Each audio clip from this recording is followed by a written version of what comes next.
fraught with challenges. We're now living in a day where mothers have so many concerns that are fresh, such as the challenges of raising children and balancing working in the workplace. No longer is it echoed that the woman's place is in the kitchen, the bedroom, or helping with the children. But there are scores of women who are busy at work in nearly every field imaginable. The task of raising children and maintaining employment is a balancing act that needs special grace from above. It is indeed a day where there are so many concerns for mothers in our day, such as the many mothers who are raising their children alone without any help from the fathers. The many mothers who want to give their children even the moon itself, but they are burdened down with the economic shackles with money that's way too funny and change that's way too strange. Some have even had poverty to cling like a vice grip on their economics. Or the many mothers who are raising children that are sick or suffer from some chronic illness.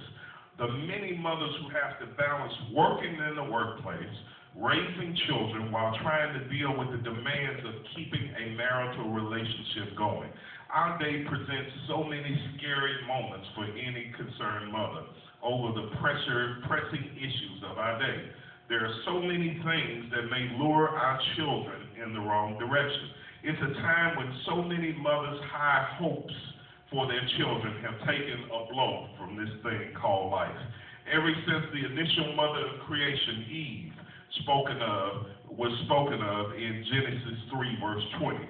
And the man called his wife's name Eve because she was the mother of all living. The pressures of those that we call mother have been great.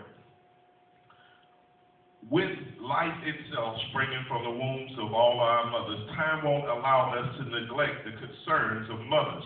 While Deuteronomy 5 and 6 verse 16 tells us to honor thy father and mother as Jehovah thy God commanded thee in the land which Jehovah thy God giveth thee, I do believe that mothers have not gotten their fair shake. While the cameras at nearly every sporting event shows many huge athletes who choose to bellow out, "Hi, Mom."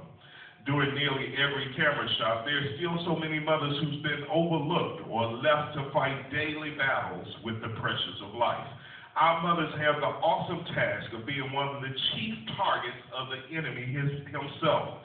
Since mothers are the bearers of life and the first teachers of their children, a bullseye straight from the pits of hell has been placed on nearly every mother in our society. Genesis 3 verse 15 states, "And I will put enmity between thee and the woman, and between thy seed and her seed. It shall bruise thy head, and thou shalt bruise his heel." The enemy desires to not fight not only you, mother, but he wants to fight your seed. If this wasn't enough, just think of the words of Adam in Genesis 3 verse 12, where he named his plight, where he blamed his plight on the woman whom thou gavest to be with me. Men have been blaming the ills, failures, and shortcomings of not only themselves, but their children on the mothers of our respective days.